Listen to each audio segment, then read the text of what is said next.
Comment réagissons-nous face aux contrariétés, face à l'adversité, dans les choses qui entravent soit notre pensée, soit notre action?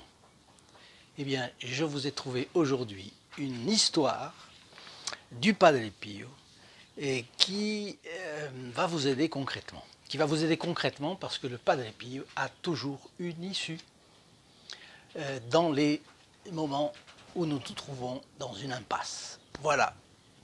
Chers amis du Padre Pio, bonjour, mon nom est Jean Goyard et vous assistez au programme Sur les pas du Padre Pio.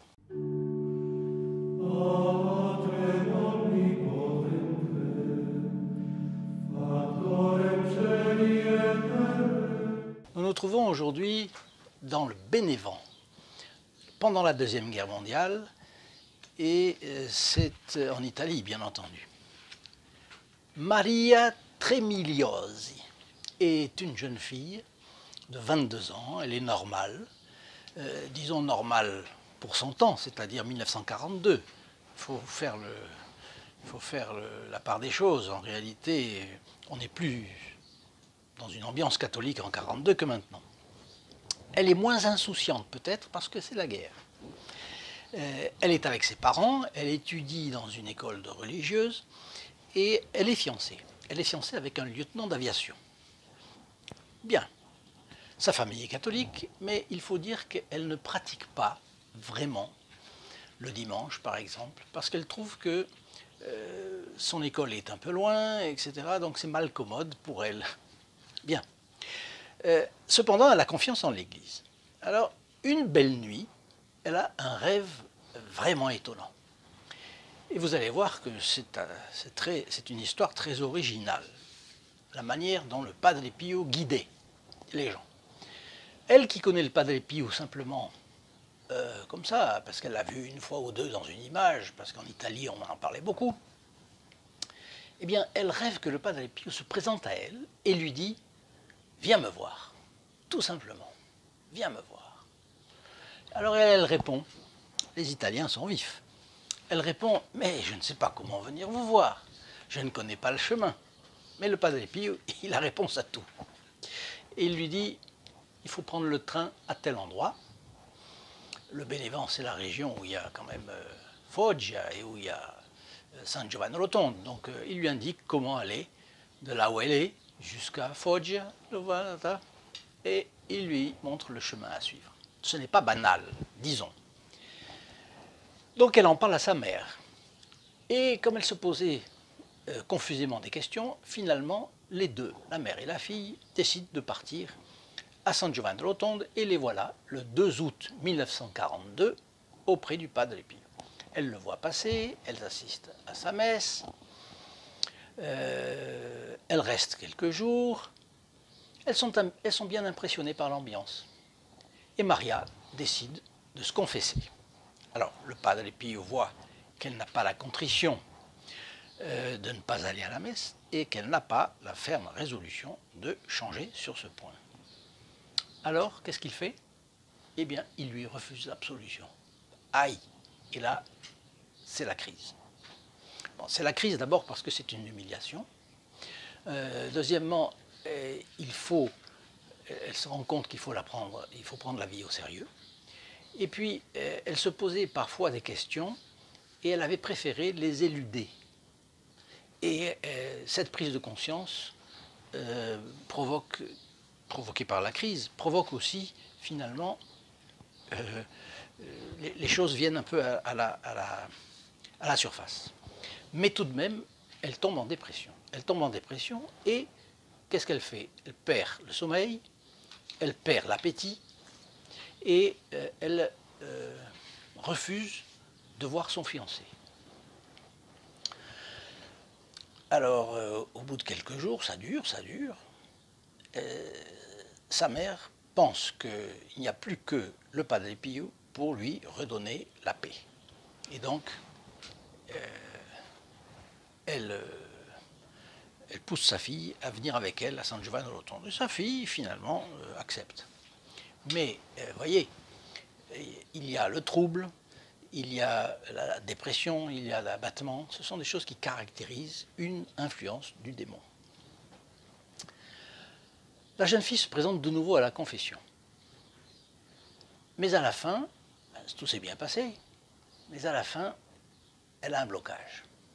Donc, elle a le ferme propos de ne plus recommencer à rater la messe le dimanche. Mais elle a un blocage. Et avec la bienveillance et la douceur d'une mère, le Padre Pio, à ce moment-là, lui dit « Et maintenant, qu'est-ce que tu dois me dire ?» Et elle, paralysée par la peur. Donc il y a quelque chose. Pour la deuxième fois, le Padre Pio lui dit « Qu'est-ce que tu dois me dire ?» Silence encore. Et c'est la troisième fois, le Padre Pio qui lui dit « Mais maintenant, dis-moi ce que tu as à me dire. » Et là, elle, qui a vu Dieu dans un homme, elle a confiance. Elle finit par répondre « Mon père, je veux prendre le voile. » Le Padre Pio, que va-t-il répondre? Oui, c'est bien la volonté de Dieu sur toi. Elle avait donc cette question dans sa conscience, enfouie. Elle avait eu l'intuition que si elle pratiquait, en fait, si elle allait à la messe régulièrement, elle entendrait peut-être l'appel de Dieu qui serait plus présent, plus aigu. Et finalement, elle se poserait la question de son choix de l'état de vie. Et pour elle, donc, le problème n'était pas si elle allait à la messe ou pas, si c'était son... non, le problème était beaucoup plus profond, c'était le problème de son choix de vie. Et finalement, elle s'était laissée porter par les circonstances. Elle s'était fiancée, un garçon s'était intéressé à elle, bon. Mais le problème, c'était de savoir, en fait, où la voie normale d'une jeune fille normale, ou alors quelqu'un qui est appelé plus haut, et là, c'est une voie du sacrifice. Pourquoi sacrifice? C'est parce qu'il faut, renoncer au monde, c'est le plus grand sacrifice. Malgré ce qu'on pourrait croire, couper avec le monde, c'est là le gros sacrifice. Deuxièmement, interrompre ses fiançailles, ce qui est toujours gênant. Selon le cas, ça peut être héroïque d'ailleurs. Et peut-être dans ce cas-là, c'était ça.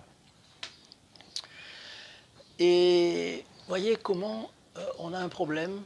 Là déjà, on voit que beaucoup de dépressions, et ça c'est une chose qui est sue, viennent du fait qu'on ne regarde pas en face les problèmes qui se posent.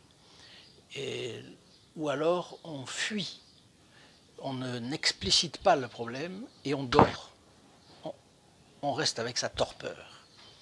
Combien de dépressions viennent à cause de ça? Ou alors, combien de dépressions viennent parce que on s'accroche sans sagesse, on s'accroche outre mesure à quelque chose qui n'est pas bon pour soi, qui peut être bon pour quelqu'un d'autre, mais pas pour soi. Et puis, il y a aussi des pas qu'on doit sauter, et parfois on ne veut pas les sauter. Voilà. Voilà le choc du refus de l'absolution l'a obligé à se remettre en question. Et au fond, c'est souvent cela que le Padre Pio faisait. Et c'est tellement le problème que le Padre Pio lui dit « Oui, c'est bien la volonté de Dieu sur toi. » Donc il confirme, il la rassure, il la stimule de la voix. Et il continue, le Padre Pio, il dit « Oui, religieuse, c'est ça, mais cloîtrée ou pas ?» Pourquoi il lui pose la question? Parce que ça peut être un bon vœu, un vœu pieux, puis après elle va dormir de nouveau sur la question et elle ne va pas se poser des questions concrètes. Là, il l'amène, il est cloîtré ou pas? Sa réponse de Maria, je veux être franciscaine pour être près de vous. Elle a compris qu'elle a trouvé le guide qu'elle ne trouvera nulle part ailleurs. Et ça c'est vrai, elle a vu Dieu dans un homme. Mais Mais la Providence ne veut pas qu'on s'attache même à un saint. On- les apôtres étaient tellement attachés au côté humain de notre Seigneur Jésus-Christ, il fallait bien qu'il l'ait pour les attirer, mais après ils étaient tellement attachés que notre Seigneur Jésus-Christ leur dit « Il faut que je m'en aille pour que vous receviez l'Esprit Saint ». Réponse du Padre Pio. Mais il n'y a pas de franciscaine ici. Je fais une pause. Mais pour l'instant, tu dois répondre à l'appel de Dieu. Aussitôt, il la tranquillise. Il lui dit en tout cas, sache que pour toi, les portes ici seront toujours ouvertes. Et moi, je te suivrai toujours où que tu ailles. Ce qui veut dire que, d'un côté, il la prend comme fille spirituelle, comme une protégée spéciale. Et je vous ai dit déjà plusieurs fois que lorsque le Padre Pio prend quelqu'un comme protégé spécial, il ne l'abandonne jamais. C'était une chose qu'il disait lui-même. Il ne l'abandonne jamais, jusqu'à la mort. Bon. Alors, la jeune fille rentre chez elle totalement apaisée. Vous imaginez, apaisée par le bon regard du Padre Pio, vous voyez bien. Alors, apaisée par sa présence. Et je fais une petite parenthèse. Quel a été le jeu du démon avec elle? Comme Dieu l'a destinée à une voie supérieure, le diable l'a fait penser à autre chose, l'a distrait. Et il a même fait en sorte qu'un garçon s'intéresse à elle. Donc, elle se marierait, voilà. Mais alors, si elle se mariait, elle passerait à côté de sa vocation. Le Padre Pio rentre dans le circuit. Et là, le démon est furieux. Donc, qu'est-ce qu'il fait? Il la jette dans le trouble. Et comme le Padre Pio savait qu'il y avait des situations où il fallait non pas qu'on joue une musique douce pour endormir, mais jouer du tambour pour réveiller de la torpeur, alors il a joué du tambour et il a secoué cette âme contre sa torpeur. Et ensuite, le démon qui l'a fait tomber en dépression, eh bien, le Padre Pio exorcise le démon ensuite par son action de présence. Alors, ne croyez pas que l'histoire s'arrête là, hein, ça continue. Très vite, donc elle part, on voit que, aidée par le Padre Pio, elle prend la position radicale, elle part pour le noviciat des pieuses sœurs ouvrières de Saint-Joseph, à Florence. Et ce sont des sœurs enseignantes. Et elle prend le voile sous le nom de Suor Vincenza.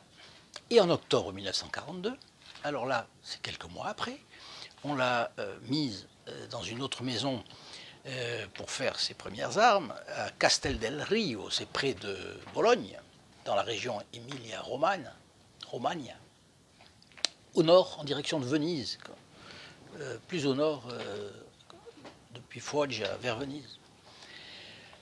Et là, on est en 42, fin 42, et il y a une violente attaque aérienne. La nuit suivante, Maria rêve que la maison des sœurs s'effondre. Et frappée par un bombardement, elle voit le plafond qui s'effondre sur elle, avec des gravats, elle ferme les yeux, elle appelle le Padre Pio, et pendant qu'elle est toute enveloppée de poussière et de détritus d'une maison en ruine, elle sent que quelqu'un la protège et l'empêche d'être écrasée et l'empêche d'être étouffée. Bon, finalement, elle est dégagée des décombres, elle s'en sort. Elle se réveille et la première chose qu'elle a faite, bien sûr, dans la journée, dès qu'elle a pu, ça a été d'en parler à la mère supérieure. Et elle a bien fait. Et la mère supérieure a pris la bonne décision parce qu'elle avait déjà eu un rêve pour sa vocation. Donc, bon, on ne se décide. Vous savez, dans la Bible, Dieu conseille de ne pas se diriger à ses rêves. Et ça peut être des impressions. Mais il arrive, avec le Padre Pio, il arrive que, comme il avait ce don, comme parmi plusieurs, d'apparaître dans ses rêves et de protéger les gens dans ses rêves. Finalement, bon, la mère supérieure sent une présence spirituelle, disons, et elle se dit qu'il vaut mieux s'éloigner. Alors les sœurs se sont éloignées dans une autre maison. Quelques jours après, la maison de Castel del Rio était totalement pulvérisée par un bombardement, la nuit. Donc vous voyez, deuxième rêve, et elle sent Suor Vincenza à la preuve que le Padre Pio la suit, et comme il avait promis, la suit partout de sa protection. Attention, le Padre Pio, quand il prend quelqu'un sous sa protection, il la suit, il le suit. Ça c'est une chose.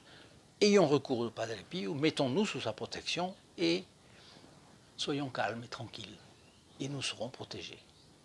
Il peut y avoir des inquiétudes phénoménales, on sera protégé. La deuxième réflexion que je ferai là, c'est que si elle avait pris la mauvaise voie, elle n'aurait pas eu cette protection. Elle aurait pu être mère de famille, normale, etc., mais elle n'aurait pas eu les grâces super abondantes qu'elle a eues là. On le voit toujours accompagnée par le Padre Pio. Alors, après avoir prononcé ses vœux, eh bien, elle a fait tout ce qu'elle pouvait pour pouvoir se confesser à lui, demander à sa supérieure d'y aller, etc. Et finalement, elle se confessait à lui. Elle devait être à Foggia à ce moment-là, parce que la maison des sœurs de la région la plus près, c'était Foggia. Alors, un jour, elle exprime au Padre Pio son désir de vivre pas loin de lui, et il lui dit « Sois patiente, une de vos maisons sera ouverte ici, et après, toi aussi, tu viendras. » Là, une fois de plus, il voit dans l'avenir. En 1952, les sœurs de Saint-Joseph ont ouvert effectivement une maison d'accueil à San Giovanni Rotondo. Et cela pour les enfants pauvres. Donc elles étaient enseignantes avec les enfants pauvres, déclassés, puis après avec des gens sortis de prison. Mais là, c'est pour les enfants pauvres de la région. Effectivement, on sait que cette région était pauvre. La mère générale l'amène avec elle à l'occasion de l'inauguration. Et à la fin de la bénédiction, le Padre Pio lui dit « Alors, est-ce que tu es contente maintenant ?» Mais voyant que sa fille spirituelle, Suor Vincenza, ne se montre pas entièrement satisfaite, il lui dit « Tu viendras bientôt ici. » Ah, encore. Et quelques mois après, sans que personne n'ait agi en ce sens, la mère générale charge Suor Vincenza de la direction de la nouvelle maison à San Giovanni Rotondo. Eh bien, figurez-vous que en 1998, elle avait, en 2006, elle avait 86 ans, sœur Vincenza était encore à San Giovanni Rotondo, mère supérieure de cette maison, et elle s'occupait des choses liturgiques, bien sûr, des moines et du Padre Pio en particulier. Elle lavait leur linge, et puis tout en s'occupant des enfants pauvres. Donc, encore une fois, le Padre Pio a été clairvoyant à l'avance. Chaque fois qu'elle exprimait au Padre Pio la crainte d'être éloignée de lui, celui-ci lui disait « Tu ne quitteras cet endroit que lorsque je le voudrai. » Alors, elle a été rassurée totalement. Mais un jour de 1967, donc c'était avant la mort, juste peu de temps avant la mort du Padre Pio, elle fête les 25 ans de sa vocation religieuse. Et la mère générale, pour lui faire un cadeau, lui offre le voyage à Lourdes. Mais elle a promis, évidemment, d'un côté le Padre Pio la prenait sous sa protection spéciale, elle était une protégée, une fille spirituelle du Padre Pio, mais il fallait bien qu'elle demande à son directeur spirituel ce qu'il fallait qu'elle fasse. Et là, eh bien, le Padre Pio ne lui a pas donné. Il lui a refusé cette autorisation. Et vous voyez comment le Padre Pio était soucieux de la protection de ses fils et filles spirituels. Il savait que cette religieuse franciscaine, cela lui ferait du mal à l'âme d'aller se frotter au monde. Elle qui avait coupé bien avant avec le monde, 25 ans avant avec le monde, ça pouvait lui faire du mal, et il le savait. Il ne lui donne donc pas l'autorisation d'aller à Lourdes. Quelqu'un dirait, mais à Lourdes, qu'est-ce qu'il y a de mieux? Ben non. Et il lui donne, comme motif, un dicton du Bénévent, et c'est assez drôle, à qui part trop en pèlerinage, il est difficile de se sanctifier. Pour elle, c'était trop de partir en pèlerinage. Pour un autre, non. Pour un autre, c'est bon de faire plusieurs pèlerinages même. Mais pour elle, non. Voilà la jolie histoire d'aujourd'hui. Et c'est la vocation, c'est l'histoire d'une longue vocation, puisque en 2006, la mère Vincenza était encore prieure du couvent des sœurs ouvrières de Saint-Joseph à San Giovanni Rotondo. Elle a passé toute sa vie près du Padre Pio, avec la confession régulière avec le Padre Pio, avec la direction spirituelle du Padre Pio. C'était une vraie chanceuse, celle-là. Elle a fait un grand sacrifice, mais elle en a eu une belle consolation.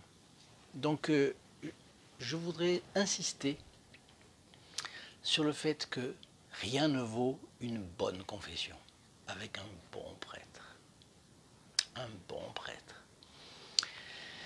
C'est une chose sur laquelle toujours le Padre Pio insistait. Vous savez, on allait à San Giovanni Rotondo, la première chose qu'on faisait, c'était de se confesser, de prendre son tour pour se confesser. Donc, j'ai rencontré des prêtres qui ont eu l'occasion de faire des exorcismes, parce qu'ils racontent un tout petit peu. Ils disaient que la première chose, c'était de voir si la personne n'a pas un problème qu'on peut soigner médicalement. Mais la deuxième, et de toutes les manières, c'est la confession, même pour les exorcismes. La confession a un effet d'exorcisme en elle-même.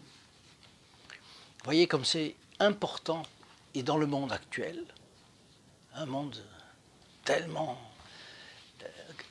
plongé dans le chaos et qui ne sait plus où aller, dans ce monde-là, eh bien, il nous faut pratiquer la confession. Et régulièrement en plus. Une autre chose à voir, c'est que si on sent un trouble, si on sent un abattement, si on sent une dépression, évidemment, là aussi, peut-être faut-il consulter, et peut-être même c'est sûr, il faut consulter un médecin, très bien, mais cela n'empêche pas de redoubler de prières, surtout par l'intercession du Padre Pio, et puis de demander d'être son protégé spécial. Voyez à quel point un protégé était protégé pour toujours. Il ne le lâchait pas. Un jour même, il s'est passé une chose drôle. Il était avec quelqu'un, on a son nom d'ailleurs, son nom, je l'ai ici, c'était Rina Giostrelli.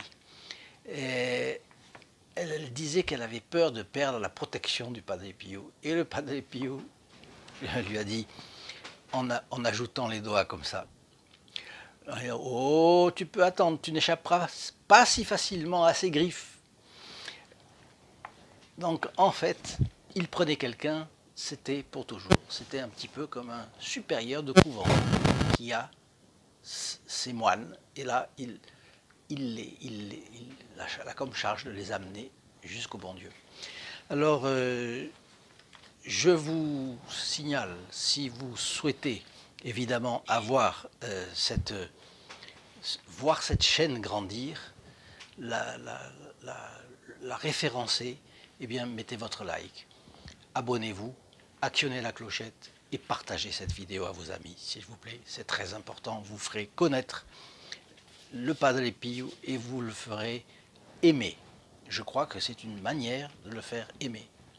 Le faire connaître, c'est le faire aimer. Et puis, enfin, regardez si vous avez quelque chose dans cette vidéo qui vous suscite un commentaire. Vous avez eu une grâce, dites-le. Vous avez eu une difficulté, dites-la. Nous prierons tous ensemble pour les intentions, évidemment, de ces personnes. Ce qui fait que si vous voulez vraiment que nous prions pour vous, que tout l'ensemble des personnes prient pour vous, eh bien vous avez la possibilité aussi, rappelez-vous, de vous inscrire dans le groupe des protégés du Padre Pio.